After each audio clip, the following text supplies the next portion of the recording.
Today's topic is one that I think most people can relate to because we all have either gone through challenges or are going through challenges now or will go through challenges in the future. It's just a part of life.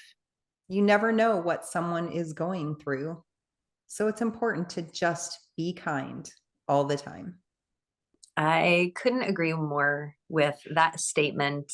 Um, and what a universal topic, I think, to kind of discuss not just the importance of being kind, but I think our responsibility to um, kind of help draw that out in others. So I know we have talked about kindness not just as a way of being, but as kind of an underpinning to everything we do. So we're not just responding to our perception of someone else, but we're actually putting it out there as the first step, regardless of whether or not we think that the person we've encountered is deserving of our kindness, shall we say. Right. And I feel like I got that a lot when I was caring for Lance because I had so many things going on in my mind. And I was just constantly thinking, constantly processing things. And if I didn't make a conscious effort to look friendly, I didn't look friendly. And so I think that I got a lot of responses from people because of the way that I looked. And it wasn't that I was being unfriendly. It was that I was lost in thought in the stress of the life that I was living. That's something I've encountered actually quite a bit, and not just with you, but other people out in the world. You see people and they have um, either facial expression or their body language, or maybe even just the words that come out of their mouth don't seem very friendly. Maybe they're off putting, maybe they seem aggressive, maybe they seem rude. And I've found that if I react to that, it never ends up as a positive experience. It just kind of degrades from there. So I've tried to build a habit of responding with a smile, responding as if I don't notice that that person looks maybe grumpy or irritated or whatever. I just kind of pretend like I don't notice that and give that person, if they are being grumpy or having a bad attitude, it gives them an opportunity to kind of reset maybe and go, oh, she didn't notice that I was being rude. So now I'll be kind. Or if they just, have a face that, maybe is showcasing the stress in their life, um, then it gives them like an invitation to a more positive encounter.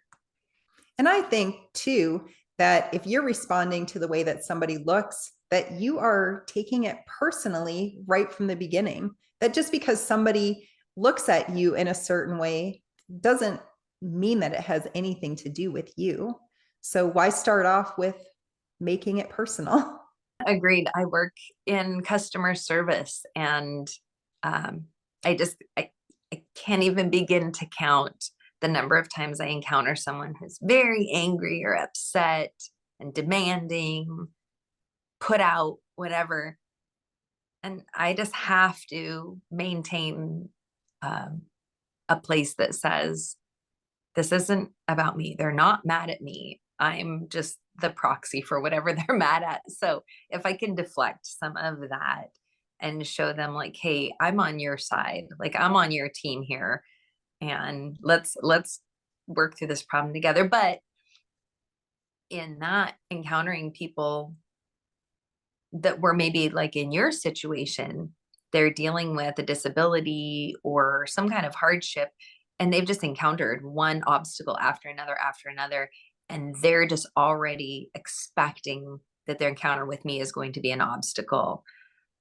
Being able to kind of diffuse that with kindness has been so useful. That was a big deal for me too. I always knew the people who had been around others who were in situations like mine because they were the kindest people.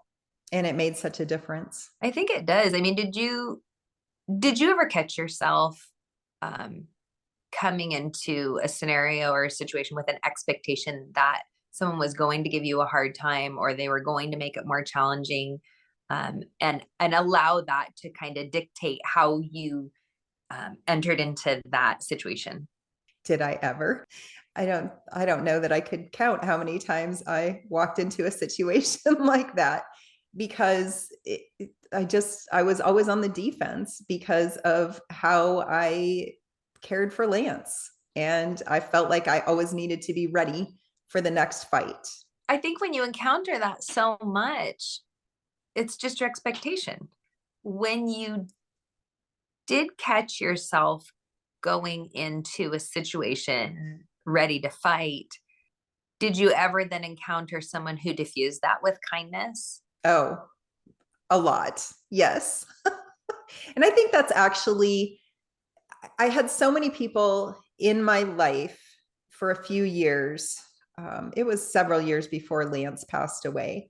And there were a lot of people who came into our life who were kind despite my instant defensiveness. So that helped me turn things around too. And it helped me really see how my reactions were making other people respond to me. And I was reacting based on previous experiences. I wasn't reacting to the situation right now. And I didn't really recognize that for a long time.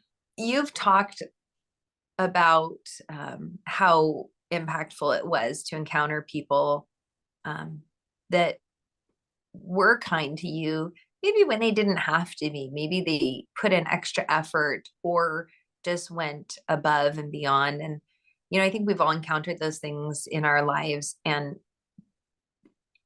if nothing else, they make us, I think, or at least for me, and I think for you, I'll let you answer, but they make me want to be better. So that kindness then draws out kindness in me towards someone else, and I can pass that along. So it's like this positive reinforcement. Did you have you found that when you encountered that, it heals a little part of you and makes you want to be a kinder person? I have found that there's a ripple effect with it. And there are a couple of situations, specific people that I can think of.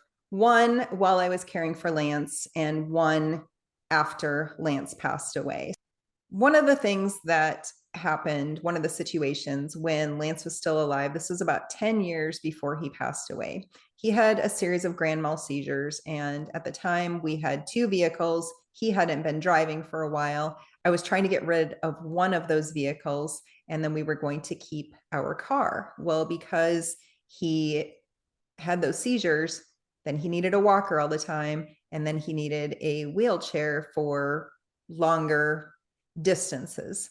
And I realized then that we needed a van. So I traded in both of our vehicles, and the car dealership that we worked with helped so much. They were all so kind. I called them and I told them the situation. They told me what they had for inventory. They gave me prices over the phone for my vehicles, went and picked up one of them, had all of the paperwork ready for me. I went down there, was able to sign all the paperwork, trade in the vehicles, and walk away with that van in 1 hour. That's almost completely unheard of when you're buying a new vehicle, especially when you're trading in two vehicles. But they were so amazing and they helped me. Every single person in there was so kind. And that made me a repeat customer. And I've had people say, well, that's their job. Well, yes, that is the job of a salesman, but they went above and beyond. And I established a relationship with a different salesman, and he did the same thing to help me get our second van. And the year before Lance passed away, we knew that we were going to be putting him on hospice. So I contacted that same salesperson and I told him what was going on. And Lance was really not doing well. And I needed to know that I could still put the wheelchair in a vehicle if I needed to. So I contacted this salesperson and I told him what I was looking for and I gave him the dimensions of the wheelchair. And he said, you know what? Why don't I just drive this vehicle out for you to put the wheelchair in and see if it fits? And it was about a 25-mile drive. He came all the way out. We tried the wheelchair. It fit. I got Lance. We put him in the car. We took it for a test drive. I told the salesman what I wanted on the vehicle. He took it back to the dealership. He got all the paperwork ready. And this one took a little bit longer because the technology was different and I needed to learn all that new technology. But he did the same thing for me. And at a time when life was so incredibly stressful and I was getting rid of the van because I knew that we were putting Lance on hospice and it was just such a difficult time. The kindness of every single person in that dealership, in from the service department to the sales department to management, everyone was just amazing. And do you know, I have never allowed a sticker on the back of my car to advertise for a dealership until I went with that dealership and I said, go ahead and leave it on there. It is still on my car. I don't even live in that state anymore. I love when you talk about that because I think it would be easy to dismiss it as customer service, but at the end of the day, that's beyond customer service, or maybe really that's what customer service is kindness. It is really addressing the need of whoever is in front of you with a sense of kindness and empathy, rather than just purely transactional, you know? And, it always made a difference when the people that I knew in my life were kind to me. And it makes a difference now when people are kind. But there's something about a stranger being kind that I don't know. I think because when it's somebody that you have an investment in that relationship. So, as my friend, if I'm unkind to you, I risk that relationship and the reciprocity that that relationship provides. So, if I am kind, then that is me kind of extending faith that you will be kind back, right? Reciprocal action is kind of foundational to any kind of relationship. There's trust in that. And so you build that trust and that reciprocity, and that kindness kind of helps guide that or keep that moving. When it's a stranger, you've not established any sort of a relationship with them. So if you're rude to them, the chances that you're going to encounter that person ever again are pretty minimal. Unless it's the person at the gas station that you stop at every morning to get your coffee or whatever it is. So when it's a stranger, there's an extra sense of vulnerability. So there's a greater impact, I think. There's a greater impact if I'm kind to someone for no reason. Like it doesn't get me anything because I'm not in a relationship with that person. Right. But it also says a lot about the person that you are. How you treat strangers tells me who you are as a person. And if you're not nice to strangers, then there's a pretty good chance that you're not a nice person. But if you are kind to strangers, there's a pretty good chance that you are a kind person. When you're going through your life and you encounter a stranger, I think oftentimes you have an opportunity to extend a kindness or to walk away or move on. And I think that's why it's always so rewarding and fulfilling when you make that choice of kindness, to hold a door for somebody. I mean, the very, very simplest acts, to help somebody with a load that they're carrying, or to just smile and say hello, ask them about their day. Whereas if you disregard that nudge to be kind or to extend that kindness, you feel a little empty when you leave that encounter, or at least that's how I perceive it. And there's also a ripple effect from showing kindness too. And that's something that we talked about briefly. One of the things that happened after Lance passed away, this was not quite 3 years after he passed away. And I was at the airport getting ready to fly to Denver. And I had already traveled a few times. I had flown a few times to Denver. And I've talked in a previous episode about my first experience at the airport after not flying for 9 years and how nobody was talking to anybody anymore. And this time at the airport was the same. And I just figured, I guess this is the way it's going to be. Nobody's ever going to talk again.